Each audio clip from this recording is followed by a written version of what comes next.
bonsoir et merci de suivre le 20h de la télévision du Burkina. À la une de l'actualité ce soir, des promesses et pas des moindres, c'est ce que ramène la délégation présidentielle de retour de New Delhi. Le chef de l'État est rentré en début d'après-midi ce mardi d'Inde où il a porté la voix du Burkina dans la maîtrise des énergies renouvelables. On fait le point dans quelques secondes. Nous irons également dans ce journal à Bagrépol, ce site où sont produits à perte de vue du riz local. L'écoulement de ce riz est une épine au pied des producteurs qui voient en la mesure du gouvernement une sortie heureuse. Elle consiste à préférer le riz made in Burkina pour les commandes nationales. Il n'aura pas le temps de rentrer de son voyage kenyan que son limogeage était partagé sur les réseaux sociaux. Rex Tillerson, le secrétaire d'État à la Maison-Blanche, sur son compte Twitter, le président américain annonce que Mike Pompeo, désormais ex-directeur de la CIA, est le nouveau chef de la diplomatie américaine. Bienvenue à tous. Le président du Faso a regagné Ouagadougou en début d'après-midi ce mardi. Ces dernières 72 heures passées en Inde ont permis au chef de l'État d'échanger avec des personnalités diverses au nom du développement du Burkina. La question énergétique étant au centre de ces séjours puisqu'il s'est agi de prendre part à la première rencontre de l'Alliance solaire internationale. Vincent Kiadrobogo. Retour au pays pour Roch-Marc Christian Kaboré après un séjour de 72 heures à New Delhi en Inde pour la conférence de l'Alliance solaire internationale. À cette conférence, le président du Faso a exprimé une volonté à miser désormais sur l'énergie solaire pour répondre aux besoins de la population. En 2016, le Burkina Faso a signé l'accord cadre qui créait donc cette Alliance solaire internationale. Et donc New Delhi a été la première rencontre pour sceller la mise en place de cet instrument de coopération dans le domaine solaire. Il était important que le Burkina Faso, qui a un bon gisement, je dirais, solaire, puisse être présent, parce que nous avons été parmi les premiers membres fondateurs de cette alliance, pour réaffirmer le choix que nous avons opéré de transformer et de faire en sorte que l'énergie solaire puisse représenter environ 30% de l'énergie utilisée dans notre pays. L'Alliance solaire internationale regroupe 121 pays et la vision de Roch-Marc Christian Kaboré, c'est qu'un partenariat est nécessaire entre les parties prenantes qui disposent de ressources différentes afin de produire des résultats. Si au niveau de l'Alliance, nous mettons ensemble nos moyens financiers et nos intelligences, nous pouvons faire en sorte que le secteur solaire soit un véritable vecteur de transformation économique et sociale de notre pays, tout en luttant également contre les changements climatiques qui sont également un fléau important au niveau mondial et dont les répercussions aussi se sentent au niveau national. Rechercher donc les partenaires était visiblement dans l'agenda du chef de l'État. Pendant le séjour, il a reçu plusieurs investisseurs parmi lesquels Exim Bank de l'Inde qui est favorable à des investissements dans le solaire au Burkina Faso. À la primature, ce matin, le Ghana témoigne sa solidarité suite aux attaques du 2 mars dernier. Le ministre en charge de la sécurité en était le porte-parole. À Paul Kabatieba, il a tenu à souligner son implication dans la lutte contre le terrorisme dans la sous-région. Alidou Badini et Pascal Kané nous font le point. Le Ghana est solidaire au peuple burkinabé. C'est ce que le ministre de la Sécurité du Ghana est venu dire à Paul Kabatieba suite à l'attaque terroriste du 2 mars dernier. Un devoir du voisin, mais aussi en tant que pays concerné par ce phénomène nouveau. We have come here upon the specific instruction of the president. Nous sommes là, nous avons été mandatés par le président du Ghana pour venir au Burkina Faso dans le cadre des attaques terroristes récentes qui ont été perpétrés sur Ouagadougou et pour venir vous témoigner de notre solidarité et de vous montrer que si tout ce qui touche le Burkina Faso et touche le Ghana également et de partager la douleur qui a été engendrée par ces terroristes. It is the wish of our president that we should come here. Les condoléances présentées Le ministre de la Sécurité qui, pour la circonstance, est venu avec les chefs d'état-major des armées du Ghana, dit sa disponibilité à partager toute information et stratégie susceptible de lutter contre le terrorisme dans la sous-région. Pour lui, c'est dans l'union des forces que la sous-région pourra se débarrasser de ces phénomènes. Terrorism is a major security challenge. Le terrorisme n'est pas limité qu'au Burkina Faso, mais c'est un problème sous-régional. Donc effectivement, nous sommes là pour lutter contre ce phénomène, ensemble. And it will continue to be like that. Pour ce faire, la délégation ghanéenne aura une série d'entretiens avec les responsables de la sécurité du Burkina Faso. Parlons à présent d'une problématique à laquelle nous sommes tous quotidiennement confrontés, la mobilité en milieu urbain. Des experts sont en conclave depuis ce matin à Ouagadougou dans le but de proposer des solutions pour désengorger les artères des grandes villes du Burkina. On en sait plus dans ce compte-rendu de Daouda Ouattara et Maxime Zongo. Trouver des solutions pour que nos grands centres urbains soient viables et vivables grâce à une mobilité dans la circulation, voilà tout l'enjeu de cette rencontre. Cet atelier est une opportunité pour nous de venir voir les meilleures pratiques ailleurs, de venir approfondir notre projet pour améliorer cette mobilité urbaine. Ensemble, experts, partenaires techniques et financiers, usagers de la route vont réfléchir à des stratégies opérationnelles pour asseoir des projets plus structurants.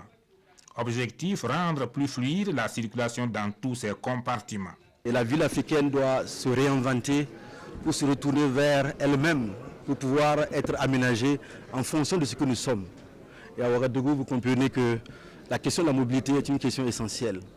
Il y a eu beaucoup de réflexions, d'abord au niveau de la Banque mondiale, mais au niveau des autorités municipales et au niveau du gouvernement également. Si nous voulons aider le pays à accroître sa capacité de lutter contre la pauvreté, il faut qu'on soit aux côtés du pays quand il a besoin de nous, notamment pour ces transports urbains-là. Nous devons aider le pays à avoir une planification, une vision et également les aider avec les expériences internationales que nous avons la chance de connaître, de voir comment on adapte, comme l'a dit tantôt monsieur le ministre des Transports, comment on adapte le Burkina à la mobilité urbaine. Au cours de cette rencontre qui réunit l'ensemble des acteurs intervenant dans le secteur, toutes les questions transversales seront passées en revue. L'aménagement des schémas urbains, les moyens de transport viables et économiquement rentables, bref, toutes les dimensions de la question feront l'objet d'échanges approfondis. Le Burkina Faso est l'un des 2 pays au monde où est implantée une unité de labour mécanique de dernière génération. Elle va aider à la régénération des sols, une technique prônée par le projet dénommé Action contre la désertification et qui intervient également au Niger. Le Fonds des Nations Unies pour l'alimentation et l'agriculture, initiatrice, a officiellement présenté la technologie. Jean-Hugues Bayala et Bouma Ernest Nébier. Delphino, une unité de labour mécanique de dernière génération présentée aux partenaires de la FAO et aux médias, destinée au projet Action contre la désertification, un projet initié par la FAO. Delphino est composé d'un tracteur et d'une charrue mécanique. C'est un engin qui coûte 100 millions de francs CFA. Ses capacités ont été renforcées sur instruction des experts du Fonds des Nations Unies en charge de l'agriculture. Il va permettre de régénérer les sols dégradés dans les régions du Sahel et du Nord, les 2 zones d'intervention du projet au Burkina. Il faut se rappeler que notre pays perd chaque année des centaines de milliers d'hectares de terre. Et donc, notre défi aujourd'hui, c'est de pouvoir assurer la restauration de ces terres qui se dégradent. Cette unité de labour mécanique est parfaitement adaptée donc à nos conditions pour justement contribuer à la restauration de nos terres dégradées. La charrue Delphino en réalité remplace le travaux manuel mais a une capacité de réaliser 7000 demi-lunes par jour contre une cinquantaine qui aurait pu être faite par les travaux manuels. Il s'agit en réalité de donner la capacité biologique, c'est-à-dire permettre aux herbes de pousser permettre au plan de pousser et par la suite donc permettre aux producteurs, aux communautés rurales qui sont en fait le compte les bénéficiaires d'exploiter ces terres pour leurs activités agro-silvopastorales. Selon les techniciens, Delfino est un engin très performant. À la fin du projet Action contre la désertification, il sera transmis à l'initiative Grande Muraille Verte, un projet qui œuvre dans la reforestation au Burkina. Et puis donc cette technique de redonner une seconde vie au sol tout en respectant l'environnement est certainement suivie de près par les producteurs de Bagrépole sur les plaines rizicoles. Une inquiétude est cependant partagée par ces derniers, la mévente et l'écoulement de leur production. Comment ont-ils accueilli la mesure gouvernementale tendant à privilégier le riz local dans les commandes nationales? Réponse dans ce dossier que nous proposent Issa Kafando et Olopoda.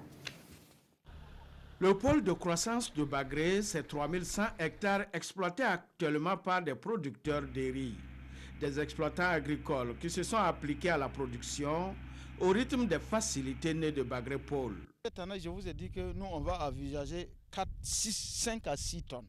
Pourquoi cela? En ce moment, nous, on était à 4 à 5 tonnes.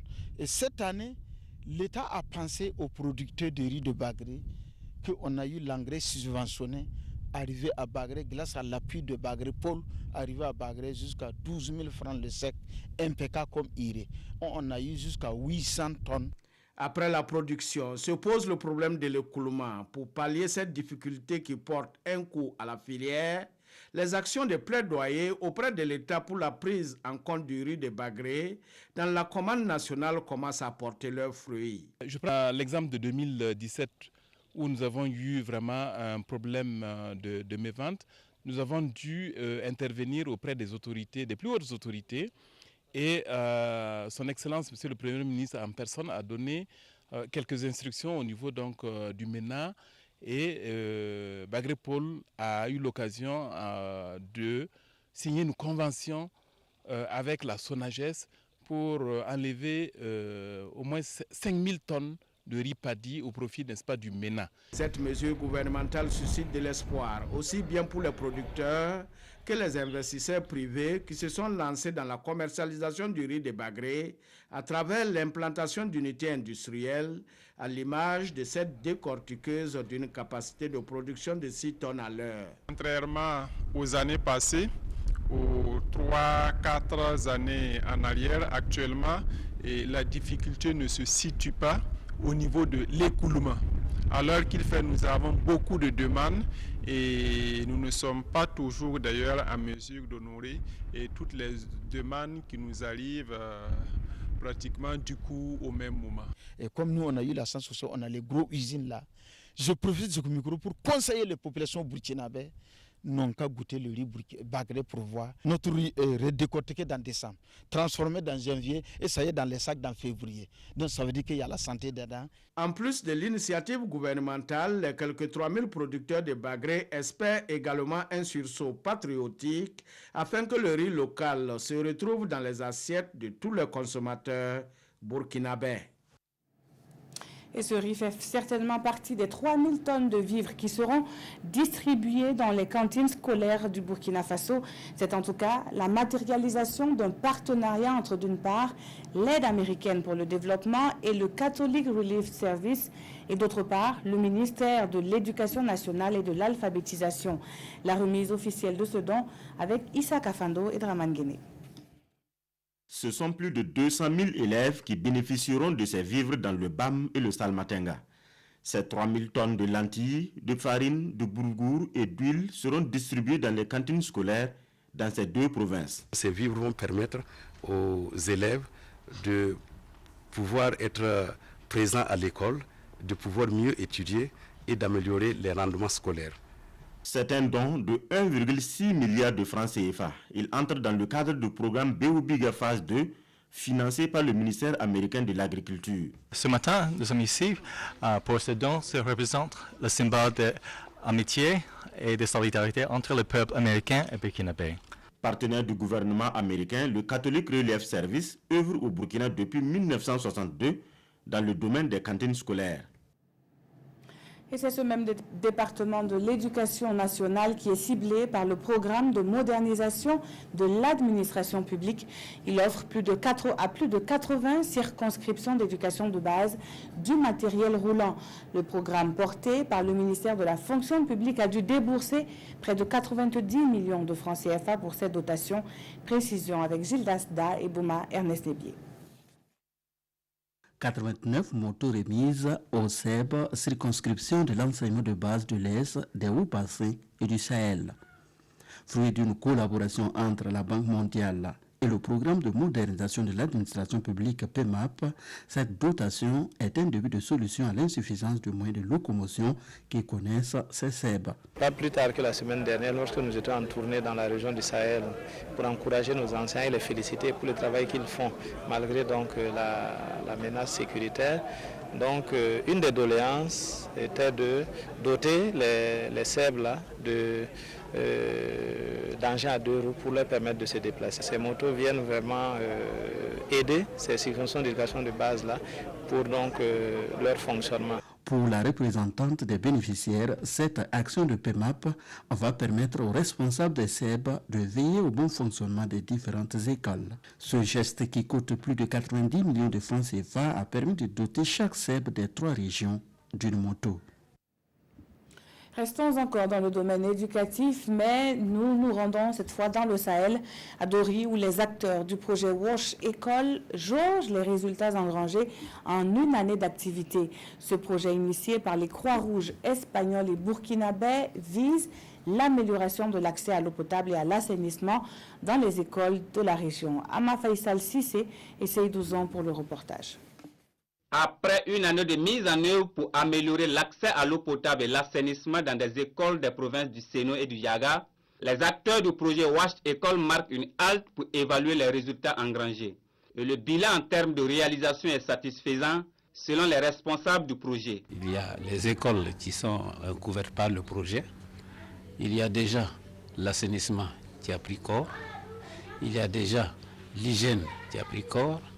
Il y a les latrines que les enfants et les enseignants sont en train d'utiliser correctement. Dans ce projet, il y a 3 axes. Il y a le premier axe qui est la construction et la réhabilitation des latrines. On a la construction et la réhabilitation des points d'eau potable et aussi des systèmes d'adduction d'eau potable au niveau de ces écoles. Et le 3e axe, c'est la gestion et la maintenance donc, de ces points d'eau et aussi au niveau des latrines et la réalisation aussi des tipi-tap pour le lavage donc, des mains. Et pour encourager les écoles à promouvoir les bonnes pratiques d'hygiène, un concours dénommé École propre a concerné des écoles du Yaga et du Sénou. 3 du Sénou se distinguent à l'arrivée. L'école de Bandé-Daga remporte le premier prix, le 2e prix revient à l'école de Monga et le 3e prix à l'école de Bortoré. L'intervention en milieu scolaire, ça contribue à améliorer les conditions de vie et de travail des élèves et des enseignants. Donc, à améliorer le rendement. Alors ça fait déjà un aspect très positif. Et si on va un peu plus loin, les enfants sont issus du milieu, ce sont les adultes de demain. Ce qu'ils sont en train d'apprendre à l'école comme comportement aujourd'hui, ils vont faire la promotion de ce comportement dans le milieu. Le projet WASH École est porté par la Croix-Rouge burkinabé. Il intervient dans 14 écoles au Sahel pour un coût global d'environ 364 millions de francs CFA. L'exercice de redevabilité du ministère de l'Économie et des Finances se poursuit dans les régions du Burkina. Cette fois, c'est dans la région du Nord que la Direction générale du budget s'est déportée pour présenter le budget citoyen. Il s'agit pour ceux-ci de prendre la mesure de leur rôle dans la mobilisation, mais également dans la gestion des fonds publics. Le compte-rendu avec Irénée Kiswensida Kaboré et Beleman Hermantoui. Le budget de l'État n'a plus de secret pour eux face à ces élus locaux et responsables d'organisations de la société civile. La directrice de la programmation budgétaire et son équipe dévoilent en termes simplifiés l'instrument de mise en œuvre de la politique du gouvernement en matière de développement économique et social au nom de la veille citoyenne. Le budget traditionnel est un document trop technique et le citoyen, généralement, quand il prend ce document-là, il ne se retrouve pas. Nous avons voulu, au niveau du ministère de l'Économie et des Finances, traduire ce budget qui est voté par l'Assemblée en termes simples, avec des illustrations, avec des infrastructures à réaliser pour chaque région, pour que le citoyen lui-même sache que le gouvernement prélève l'impôt et travaille pour mettre à sa disposition des infrastructures pour améliorer ses conditions de vie. Du processus budgétaire aux mesures d'accompagnement, la présentation du budget citoyen consigné dans un document de 54 pages a permis aux acteurs de la région de s'approprier les principes de mobilisation des ressources et de leurs dépenses. Il était vraiment de bon ton que les organisations de la société civile soient associées à ce genre de communication pour pouvoir donc en être le relais. Nous estimons qu'une chose est de se battre pour mobiliser des ressources. Et une autre aussi est aussi de gérer ces ressources de façon rigoureuse, de sorte à inciter les citoyens à contribuer comme il se doit. Pour cette année, plus de 2018 milliards de francs CFA doivent être mobilisés contre 1799 l'année dernière, soit une croissance de 12%. Cette ressource budgétaire reste avant tout une prévision et sa mise en œuvre interpelle chaque citoyen à consentir des efforts pour s'acquitter de ses impôts. Dans l'actualité hors du Burkina, les candidatures à l'élection présidentielle du 29 juillet prochain se précisent. Au Mali, le riche homme d'affaires Aliou Boubacar Diallo s'est déclaré candidat avec les couleurs de l'ADP Maliba. L'homme est désigné comme le principal financier de la campagne de l'actuel président Ibeka. Le bruit courra depuis des mois à Bamako, c'est désormais officiel. Aliou Boubacar Diallo, surnommé le talon malien, a dévoilé son intention de se présenter à la présidentielle de juillet prochain. C'est à Nioro du Sahel, à la clôture de la conférence de son parti, que ce richissime homme d'affaires s'est présenté comme le possible challenger d'Ibrahim Boubacar Keïta. Nouveau sur la scène politique, Aliou Boubacar Diallo a claqué la porte du parti au pouvoir et s'est rapproché de l'opposition. Désormais, il peut compter avec le soutien de Soumaïla Cissé, chef de l'opposition, ou encore de Moussa Mara, ancien premier ministre du président Ibrahim Boubacar Keïta. Président de la 4e force politique du pays, Aliou Boubacar Diallo pourrait arriver au palais de Koulouba, mais le chemin reste encore long. Une centaine d'associations de la majorité ont apporté leur soutien à une nouvelle candidature d'Ibeka. Celui-ci n'a pas encore officialisé une reconquête du pouvoir. En Sierra Leone, le décompte des bulletins, lui, se poursuit. Après les élections générales du 7 mars dernier, les différentes missions d'observation saluent un scrutin qu'elles jugent crédible, équitable et transparente. Les premières tendances seront publiées une fois que 25% des résultats seront connus. En Sierra Leone, la commission électorale a promis de procéder au recomptage des bulletins des candidats à la présidentielle du 7 mars dernier. Ceci fait suite aux sollicitations formulées par des candidats demandant à l'institution de recompter les voix. Ce sont au total 154 bureaux de vote sur 11 122 qui seront concernés par cette reprise de comptage. Le principal parti d'opposition, le Parti du peuple sierra-léonais, est arrivé en tête devant le parti au pouvoir, le Congrès de tous les peuples, conformément aux résultats provisoires publiés le 11 mars par la commission électorale. Un second tour de l'élection présidentielle entre le premier et le second candidat aura lieu 2 semaines après la validation des résultats par la Cour constitutionnelle, à moins qu'un candidat remporte le premier tour avec 55% des voix. La commission électorale souhaite publier les résultats définitifs dans les délais raisonnables. Il faisait partie du gouvernement depuis l'arrivée de Donald Trump à la Maison-Blanche. Le chef de la diplomatie américaine Rex Tillerson a été limogé et remplacé par l'actuel directeur de la CIA, Mike Pompeo. L'annonce a été faite il y a quelques heures seulement par le président Trump sur son compte Twitter. Rex Tillerson n'est plus le chef de la diplomatie américaine. Donald Trump a annoncé son limogeage ce mardi et son remplacement au poste de secrétaire d'État par le directeur de la CIA, Mike Pompeo. Après des mois de rumeurs sur son départ imminent, le sort de Rex Tillerson, ancien patron du géant pétrolier ExxonMobil, a été scellé par un tweet matinal du locataire de la Maison-Blanche, qui a avoué par la suite ne pas avoir prévenu l'intéressé de sa décision. Diplômé de Harvard, ancien militaire élu au Congrès, Mike Pompeo dirigeait la CIA depuis janvier. Il est décrit comme un faucon. Son habileté diplomatique est moins connue à l'approche d'une rencontre historique entre dirigeants américains et nord-coréens. Donald Trump a expliqué avoir multiplié les divergences avec Rex Tillerson, comme au sujet de l'accord sur le nucléaire iranien que le président veut absolument renégocier. Il a annoncé que Gina Haspel serait la nouvelle directrice de la CIA, la première femme à ce poste. Le prochain congrès du CDP ou encore les dernières révélations concernant l'attaque du 2 mars dernier ont retenu l'attention de Abdoul Rasmane Zongo. C'est lui qui signe la revue de presse de ce mardi. Aussi inimaginable que cela puisse l'être, c'est un d'un autre qui nous a attaqué le 2 mars. Explication.